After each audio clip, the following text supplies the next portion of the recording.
Hi all. കഴിഞ്ഞ ക്ലാസ്സിൽ നമ്മൾ അരീനിയസ് കൺസെപ്റ്റും ലൂയിസ് കൺസെപ്റ്റും അതുപോലെ തന്നെ ലൗറി ബ്രോൺസ്റ്റഡ് കൺസെപ്റ്റും ഒക്കെ പരിചയപ്പെട്ടു. ഈ ക്ലാസ്സിൽ നമ്മൾ നോക്കാൻ പോകുന്നത് HSAB പ്രിൻസിപ്പിളിനെ കുറിച്ചാണ്. അതായത് hard soft acid base principle. ആദ്യം തന്നെ നമുക്ക് എന്താണ് ഹാർഡ് ആസിഡ്, ഹാർഡ് ബേസ്, എന്താണ് സോഫ്റ്റ് ആസിഡ്, സോഫ്റ്റ് ബേസ് എന്നൊന്ന് അറിയേണ്ടതുണ്ട്. അപ്പോൾ അതെന്താണെന്ന് നമുക്കൊന്ന് നോക്കാം. ഈ ഹാർഡ് ആസിഡും ഹാർഡ് ബേസിന്റെയും ക്യാരക്ടറിസ്റ്റിക്സ് നോക്കുമ്പോഴത്തേക്ക് ഹാർഡ് ആസിഡുകൾ എന്താണ്, ഇവ രണ്ടുപേരും ഹാർഡ് ആസിഡ് ആയാലും ഹാർഡ് ബേസ് ആണെങ്കിലും സൈസ് എന്തായിരിക്കും, സ്മോൾ ആയിരിക്കും. ബട്ട് ഹാർഡ് ആസിഡുകൾ ഹൈ ഇലക്ട്രോ പോസിറ്റീവ് ചാർജ് ഉള്ളതായിരിക്കും. എന്നാൽ ഹാർഡ് ബേസസ് നോക്കുവാണെങ്കിൽ അത് ഹൈ ഇലക്ട്രോ നെഗറ്റീവ് ആയിരിക്കും. പിന്നെ രണ്ടിലും ഹാർഡ് ആസിഡ് ആണെങ്കിലും ഹാർഡ് ബേസ് നോക്കുമ്പോഴും രണ്ടും വീക്ക് പോളറൈസബിലിറ്റി ആയിരിക്കും. രണ്ടിനും വീക്ക് പോളറൈസബിലിറ്റി ആയിരിക്കും. പിന്നെ ഹാർഡ് ആസിഡുകൾക്ക് ലൂമോയ്ക്ക് ഹൈ എനർജി ആയിരിക്കും. അതേസമയം ഹാർഡ് ബേസിൽ ഹൈ എനർജി എവിടെയായിരിക്കും, ഹോമോയ്ക്കായിരിക്കും ഹൈ എനർജി. ഇനി ഇതിന് നേരെ ഓപ്പോസിറ്റ് ആയിരിക്കും സോഫ്റ്റ് ആസിഡിന്റെയും സോഫ്റ്റ് ബേസിന്റെയും കേസിൽ. അതായത് സോഫ്റ്റ് ആസിഡുകൾ നോക്കുമ്പോഴത്തേക്ക് ലാർജ് സൈസ് ഉള്ളതായിരിക്കും. അതുപോലെ തന്നെ സോഫ്റ്റ് ബേസ് എടുക്കുമ്പോഴും ലാർജ് സൈസ് ആയിരിക്കും അവർക്ക്. ഇവ രണ്ടുപേർക്കും എടുക്കുമ്പം, അതായത് സോഫ്റ്റ് ആസിഡിന്റെ കേസിൽ അത് ലോ പോസിറ്റീവ് ചാർജ് ഉള്ളതായിരിക്കും. എന്നാൽ സോഫ്റ്റ് ബേസ് ആണെങ്കിൽ ലോ ഇലക്ട്രോ നെഗറ്റീവ് ആയിരിക്കും. പിന്നെ ഈ സോഫ്റ്റ് ആസിഡും സോഫ്റ്റ് ബേസും ഹൈ പോളറൈസബിലിറ്റി ഉള്ളതായിരിക്കും. പിന്നെ സോഫ്റ്റ് ആസിഡിന്റെ കേസിൽ ഹോമോയ്ക്കായിരിക്കും ഹൈ എനർജി ഉണ്ടായിരിക്കുന്നത്. അതേസമയം സോഫ്റ്റ് ബേസിന്റെ കേസിൽ ഹൈ എനർജി ഉണ്ടായിരിക്കുന്നത് ആർക്കായിരിക്കും, ലൂമോയ്ക്കായിരിക്കും. ഇതായിരിക്കും ഇവരുടെ ക്യാരക്ടറിസ്റ്റിക്സ്, സോഫ്റ്റ് ആസിഡിന്റെയും സോഫ്റ്റ് ബേസിന്റെയും ക്യാരക്ടറിസ്റ്റിക്സ്. ഇത് നേരെ ഡിഫറെന്റ് ആയിരിക്കും ഹാർഡ് ആസിഡിനും ഹാർഡ് ബേസിലും. ഇത് ഇത്രയും ഒന്ന് ജസ്റ്റ് ഓർത്തു വെക്കുക. ഇനി ഈ ആസിഡ് ബേസുകളുടെ എക്സാമ്പിൾസ് നമുക്കൊന്ന് നോക്കാം. ഈ ഹാർഡ് ആസിഡ്സിന് എക്സാമ്പിള് തന്നിട്ടുണ്ട്. H+, lithium plus, beryllium plus, sodium plus, potassium and magnesium 2+, calcium 2+, chromium 3+. നമ്മൾ പറഞ്ഞു സ്മോൾ സൈസ് ഉള്ളതാണ്, ഹൈ ഇലക്ട്രോ പോസിറ്റീവ് ചാർജ് ഉള്ളതും ആയിരിക്കും. ഇനി ഹാർഡ് ബേസ് നോക്കുമ്പം ഏതാണ്, F-, Cl- OH H2O, ammonia O2- and CO3 2-. Soft acid എടുക്കുമ്പം Ag+, Au+, Mg+, palladium 2+, and cadmium 2+. Soft base എടുക്കുമ്പം Br-, I-, SCN-, Cn-, H-, R-, SO3 2-. Most important ആയിട്ടുള്ള അയോൺസുകളാണ് ഈ കൊടുത്തിരിക്കുന്നത്. അപ്പോൾ ഇതൊന്ന് ബൈഹാർട്ട് ചെയ്യാൻ ശ്രമിക്കുക.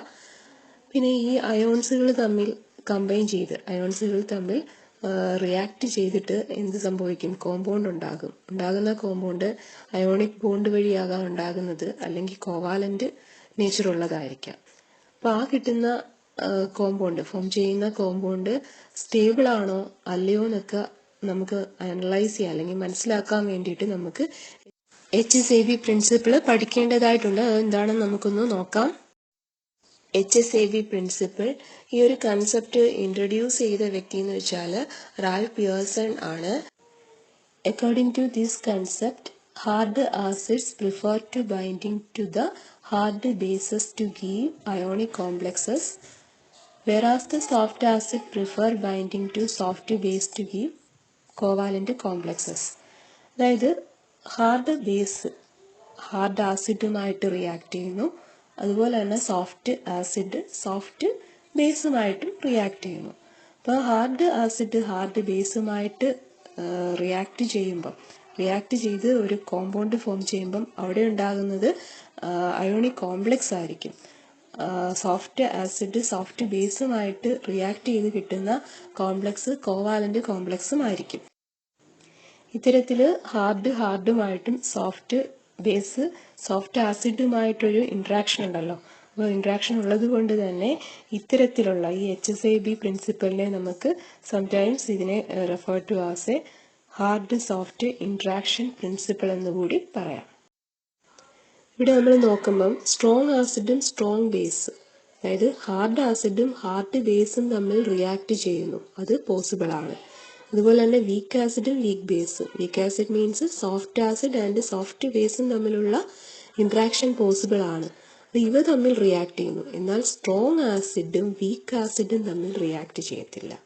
അതുപോലെ തന്നെ സ്ട്രോങ് ബേസും വീക്ക് ബേസും തമ്മിലും റിയാക്ട് ചെയ്യത്തില്ല. അപ്പോൾ നോക്കിയേ, സ്ട്രോങ് ആസിഡും സ്ട്രോങ് ബേസും കൂടെ റിയാക്ട് ചെയ്യുന്നു. അവർ തമ്മിലുള്ള ഇൻട്രാക്ഷനിലൂടെ അവിടെ ഫോം ചെയ്യുന്ന ബോണ്ട് എത്തരത്തിലുള്ളതായിരിക്കും? അയോണിക് ബോണ്ട് ആയിരിക്കും. ഇനി വീക്ക് ആസിഡും വീക്ക് ബേസും തമ്മിൽ റിയാക്ട് ചെയ്തിട്ട് ഇൻട്രാക്ഷൻ നടന്നിട്ട് അവിടെ ഉണ്ടാകുന്ന ബോണ്ട് കോവാലന്റ് ബോണ്ടും ആയിരിക്കും. അപ്പോൾ നേച്ചർ ഓഫ് ബോണ്ട് ഇമ്പോർട്ടൻ്റ് ആണ്. ഇനി ഇവിടെ നമ്മൾ നോക്കുമ്പോൾ ഈ സ്ട്രോങ് ആസിഡും സ്ട്രോങ് ബേസും തമ്മിൽ റിയാക്ട് ചെയ്യുന്ന ഇൻട്രാക്ഷനിലൂടെ നമുക്ക് കിട്ടുന്ന പ്രൊഡക്റ്റ്, അതായത് അയോണിക് കോംപ്ലക്സ് എന്തായിരിക്കും? സ്റ്റേബിൾ ആയിരിക്കും. അതുപോലെ തന്നെ വീക്ക് ആസിഡ്, സോഫ്റ്റ് ആസിഡും സോഫ്റ്റ് ബേസും, അല്ലെങ്കിൽ വീക്ക് ആസിഡും വീക്ക് ബേസും തമ്മിൽ റിയാക്ട് ചെയ്ത് കിട്ടുന്ന ഇൻട്രാക്ഷനിലൂടെ ഫോം ചെയ്യുന്ന കോവാലന്റ് കോംപ്ലക്സും സ്റ്റേബിൾ ആയിരിക്കും. അതുകൊണ്ടാണ് സ്ട്രോങ് ആസിഡും സ്ട്രോങ് ബേസും തമ്മിലുള്ള ഇൻട്രാക്ഷൻ പോസിബിൾ ആണെന്നും വീക്ക് ആസിഡും വീക്ക് ബേസും തമ്മിലുള്ള ഇൻട്രാക്ഷൻ പോസിബിൾ ആണെന്നും പറയാൻ കാരണം. ഇനി ഈ ഭാഗത്തു നിന്നുള്ള കുറച്ച് ക്വസ്റ്റ്യൻസ് നമുക്കൊന്ന് വർക്കൗട്ട് ചെയ്ത് നോക്കാം. First question, which of the following is soft acid?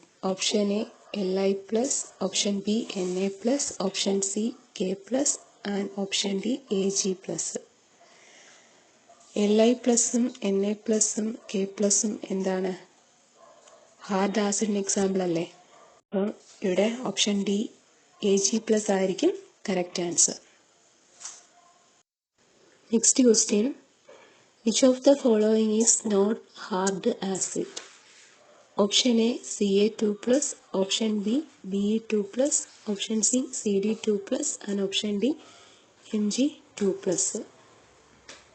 ഇവിടെ ഓപ്ഷൻ എയും ബിയും എന്താണ്? ഹാർഡ് ആസിഡുകളാണ്. Ca2+ ആണെങ്കിലും Be2+ ആണെങ്കിലും Mg2+ ആണെങ്കിലും. Correct answer option C Cd2+ ആണ്.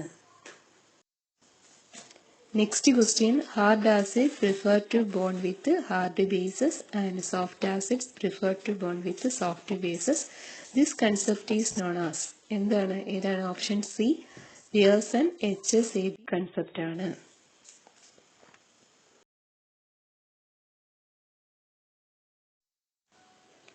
Next question, compound formed by the combination of hard acid and hard base is. Option A ionic bond, option B covalent bond, option C coordinate bond, option D both A and B. നമുക്കറിയാം ഏതാണ് hard ആസിഡും hard ബേസും തമ്മിൽ interact ചെയ്യുമ്പോൾ ഉണ്ടാകുന്ന bond ഏതാണ്? Ionic bond. Soft ആസിഡും soft ബേസും ആണെങ്കിൽ റിയാക്ട് ചെയ്യപ്പെട്ടിട്ട് അവിടെ കോവാലന്റ് കോംപ്ലക്സ് ഉണ്ടാകുന്നു. അവിടെ ക്രിയേറ്റ് ചെയ്യപ്പെടുന്ന ബോണ്ട് ഏതാണ്? കോവാലന്റ് ബോണ്ടാണ്. അതുകൂടെ ഓർത്ത് വെക്കുക.